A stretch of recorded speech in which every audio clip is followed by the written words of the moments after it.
speak in just a few moments, but they're getting a little overall briefing of what's going on in the state of New Jersey right now. Governor Christie. Well, I want to thank the mayor and thank all the folks here in Sayreville. The lieutenant governor and I are happy to be here. Want to report to you on the current state of affairs across the state. I've been driving around the state for the last few hours, and here's what we find. In the northern part of the state, we're in one of the heaviest snow bands right now, from where we are right here in Sayreville up through the northern part of the state. So the snow is at its heaviest point so far today for the northern part of the state.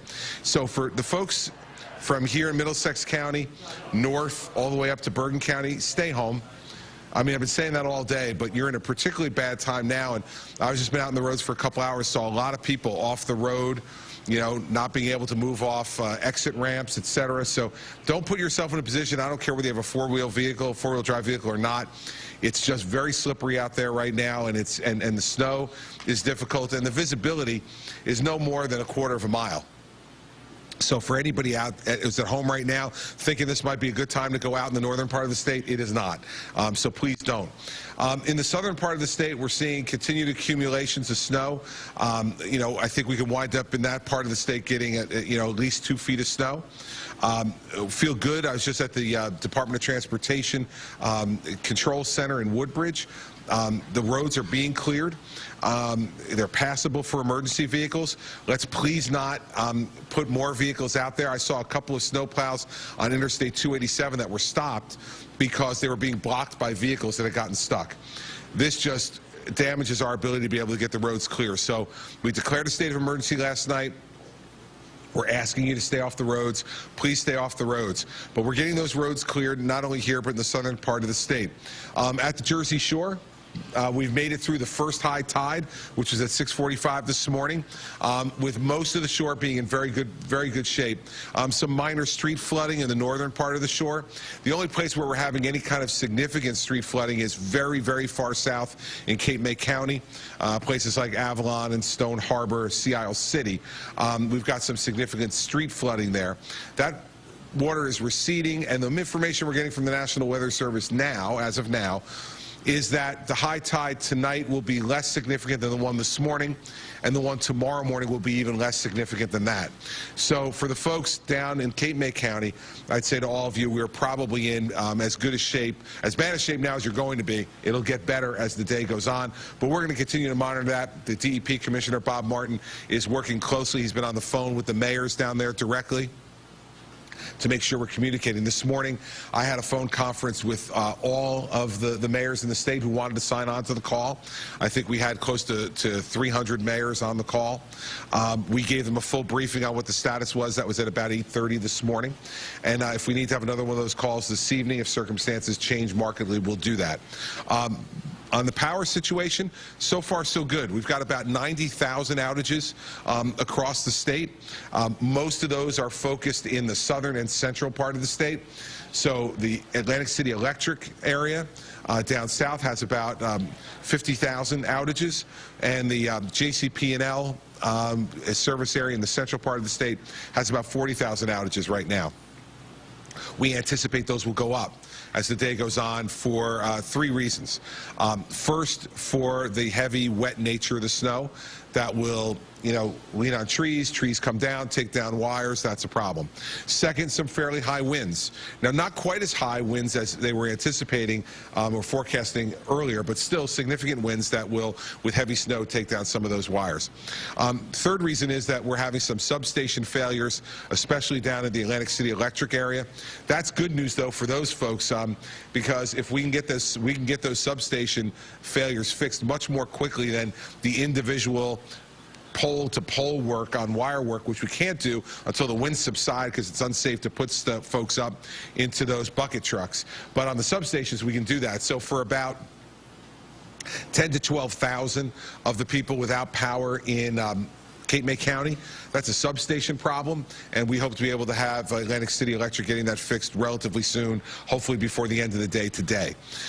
For folks who lose power, please, given how cold the weather is, try to go and shelter in the home of a friend or family member if you can. Don't stay in the cold. If you don't have a friend or family member near, we have shelters open in every county in the state. They are ready to take people and keep them warm and get them fed and all the rest. So you can be able to do that. If you have trouble getting to one of those shelters, call your local police department.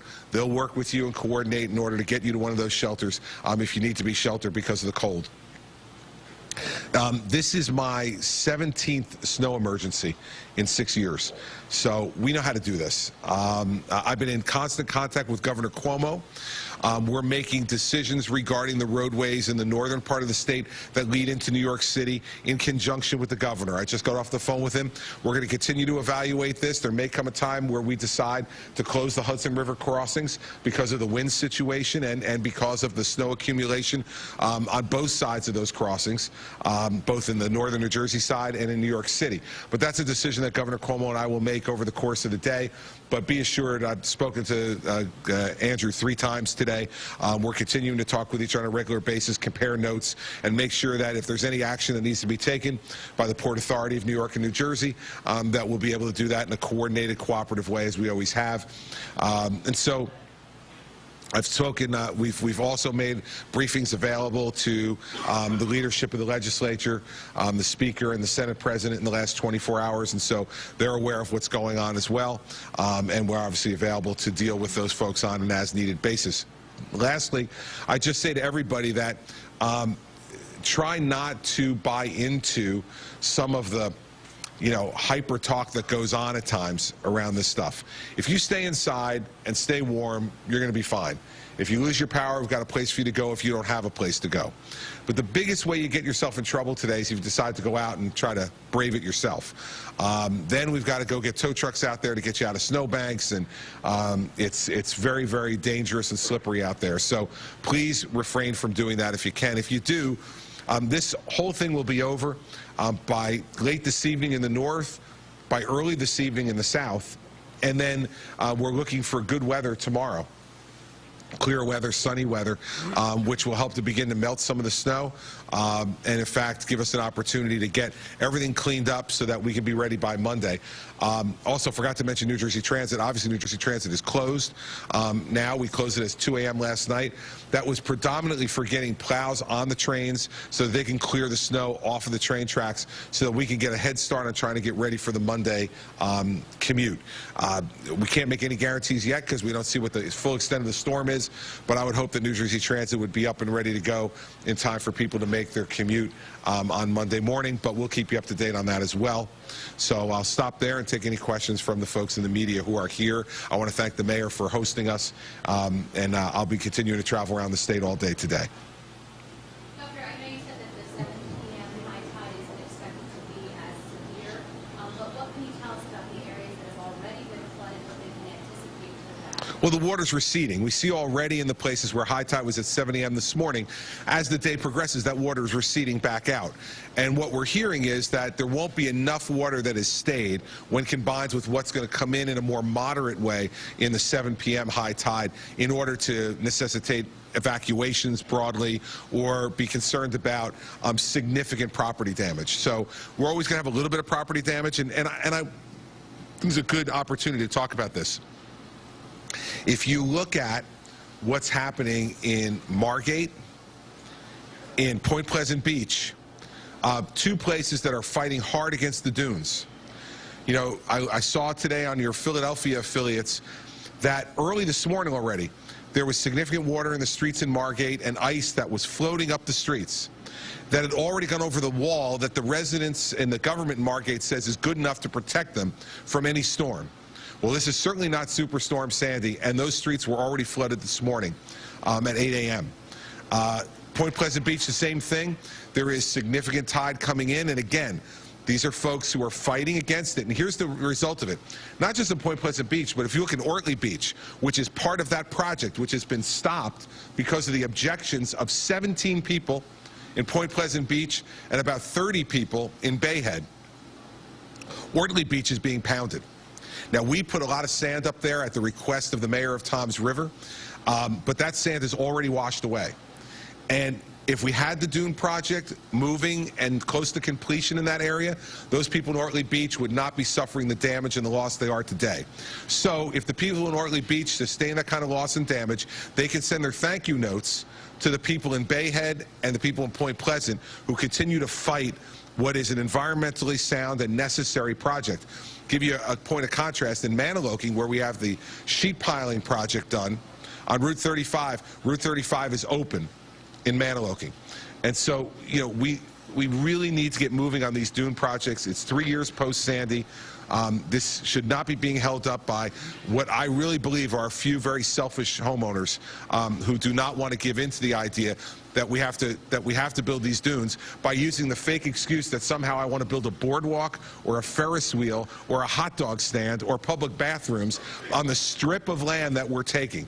It's a ridiculous idea put forward by some selfish folks and their selfish lawyers who are just looking to make money off of this. So I'm going to go down there and take a look at this myself today. Not to Margate, but to the Point Pleasant area as well, to see exactly what we need to do to be able to speak to people in the public much more about this and to provide information to the court when this is ultimately litigated. What's your message to folks? A lot of folks voluntarily evacuated yesterday from the river. What's your message to them? The worst isn't over yet. Say that. Well, for the folks who voluntarily left, stay where you are. Stay where you are. Tomorrow, I believe, will be a day when you're going to be able to travel back to your home safely and to be able to stay there safely if you have power.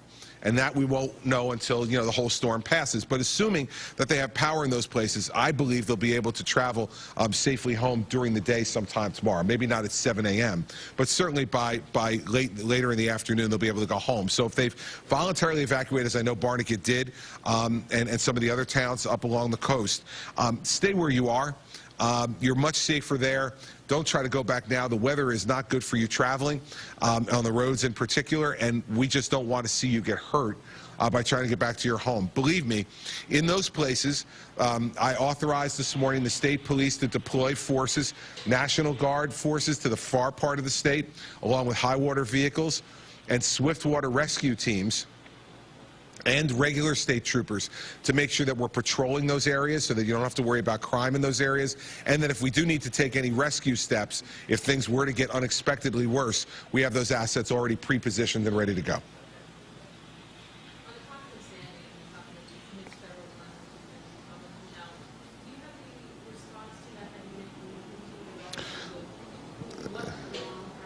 Well, you know, the unfortunate thing is that we never got any heads up from the federal government about this and didn't get a call from Secretary Castro before he announced the decision.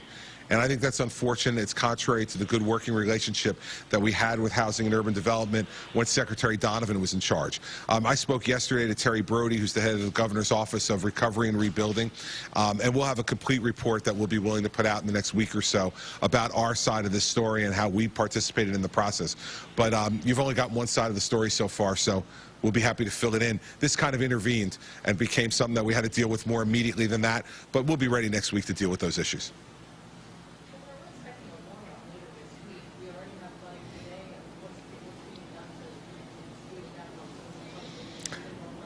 Listen, there's very little we can do about that. You know, when snow melts, it melts, and that's usually a very good thing for us. I don't think, given the relative dry conditions that we've had this winter and in the fall, that we're going to be worried too much about, let's say, reservoir flooding or the rivers and creeks flooding, because it's been a relatively dry fall and winter so far. So I think in that respect, we're fairly lucky. On the coastline, fortunately, they're not getting nearly as much snow as we're getting inland. Right, so you may see 8 to 10 inches along the coast where you're seeing 12 to 24 inches or more inland.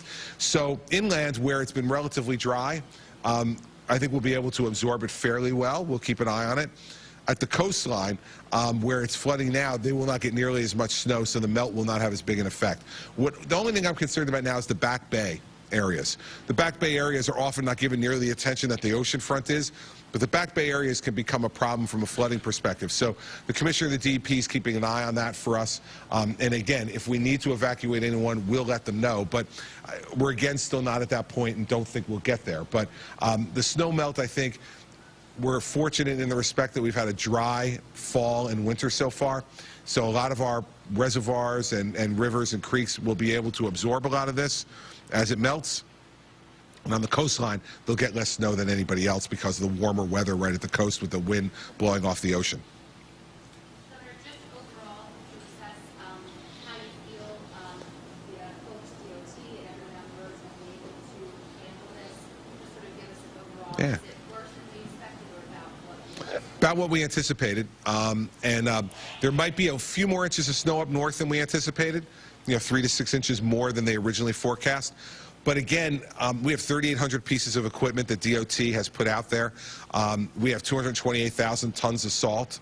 And so on the state roads and highways, we're doing a great job. And you see the folks here, the DPW workers here, and others in Sayreville, they're doing a really good job. They're working hard. And so I don't see any problems, any big problems so far.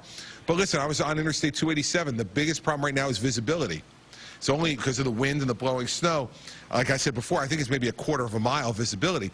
That makes it really hard for the tow truck drivers. They have to go much slower, in part because we know that despite me asking people not to get on the road, some of them still do, and they don't want to certainly hit a stranded vehicle with a plow. So they're taking their time and they're slower, and because of that, it will take us a little more time to clear the roads. But I think once the wind dies down, that will help the visibility and they'll be able to go much more quickly. But even so, I was at the command center watching real-time cameras of a number of the major state roads in the state, and I saw a lot more blacktop than I thought I was going to see, which is good. We still have more snow to come, so we're not taking a victory lap yet, but we feel pretty good about where we are. And as I said before, this is my 17th. So we kind of know the right questions to ask and the right things to be worried and concerned about. And we're on top of those things. And what folks should feel assured about is that the Lieutenant Governor and I have done this a number of times before. We know what we're doing. Doesn't mean everything will be perfect, but I think it will be taken care of. And that by tomorrow midday, people will be in a position to be able to get back out of their homes again in most places in the state. And by Monday, when they're getting ready to go back to work, we should be just fine.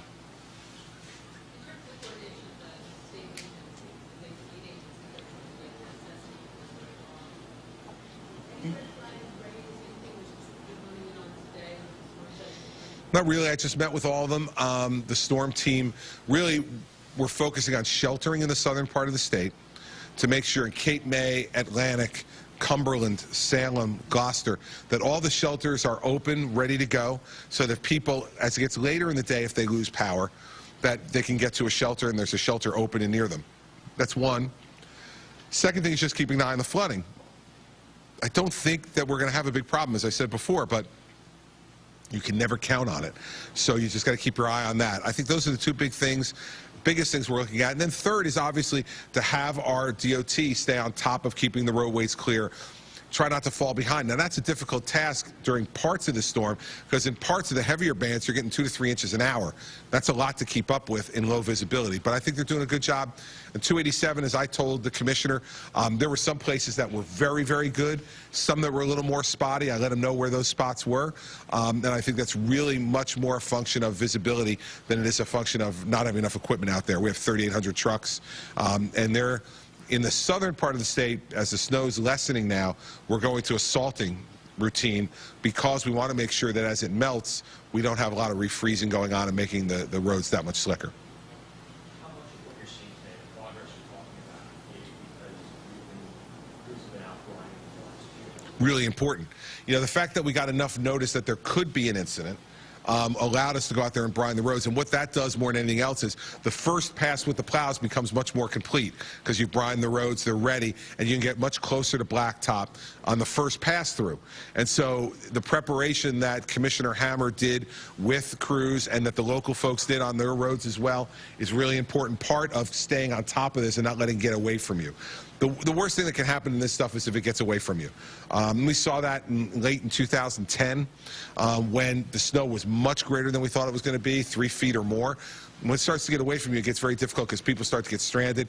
That stops the plows. You can't get the plows through. You can't clear the roads, and that's a problem. We've been on top of it, and we'll continue. We continue at this moment to be optimistic that we're enough ahead of the game here that people won't see those kind of circumstances again. Anything else? All right, so I don't know exactly where I'm headed next. I think I may be headed down to Point Pleasant. We're going to brave the roads and see how we're doing. Go down there and take a look at the Jersey Shore, make sure things are going well there. As I said, cabinet members have been in, especially the DEP commissioner, in communication with the mayors in South Jersey. And I also want to remind the people of Sayreville that based on the work that we did on Sandy, we've now purchased over 165 homes that were in really difficult flood areas of Sayreville. And 150 of those 165 homes have been demolished. And so we won't have that problem anymore. Same thing in South River. The mayor is here. We've I think, purchased about 75 homes now in South River. About 65 of those are demolished. And so, that's going to be incredibly helpful in moments like this where you don't have to worry about those people in those homes anymore. That was the whole idea of the Blue Acres program and part of what we did in Sandy. Those people are now in homes at higher ground.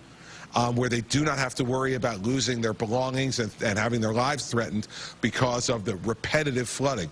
So to be able to buy those homes and have them demolished, have those things turned into passive recreation areas, allows us to be able to not have to worry about the loss of human life or the significant loss of property in towns like Sayreville and South River, which is where our initial focus was. In this Middlesex County Bay Shore area, this is where we concentrated most of the Blue Acres money. And I think in days like today, folks in Sayreville and South River are going to see the advantage of having made that investment. And for the folks who own those homes, I'm sure they're very happy they're not there today because it'll be a lot easier for them where they are and where they've relocated to. So I want to thank Mayor O'Brien. As always, he stays on top of things. He's a real leader in this community. Folks know they can count on him. And so I appreciate he being here, the mayor of South River being here, the council people who are here. Everyone's working together very well. I'm going to continue to work with everybody during the day today. We'll get through this by tonight. Everybody take a deep breath. You wake up tomorrow morning, the snow will be stopped. Most of the roads will be cleared. You'll have a lot of shoveling to do. But other than that, I'm glad that I signed that shoveling bill that allows people to go up and offer their services for shoveling. What an important piece of legislation, and how well timed that we have the shoveling bill done. So to the young people of New Jersey, you are free to go anywhere and offer your shoveling services to people without risk of being, running afoul of some local municipal ordinance. The state legislature and the governor has come to your rescue. So go and shovel as much as you like. Not yet. Not yet. Don't go out there yet, but a little bit later you'll be out there being able to shovel, be able to make some extra money, help some people who don't want to do the shoveling or can't do the shoveling themselves, and you won't have to worry about a local ordinance that might trip you up because of the work that we did last week. So thanks everybody for coming. I appreciate it. We'll see you later on today. All right, Governor Christie.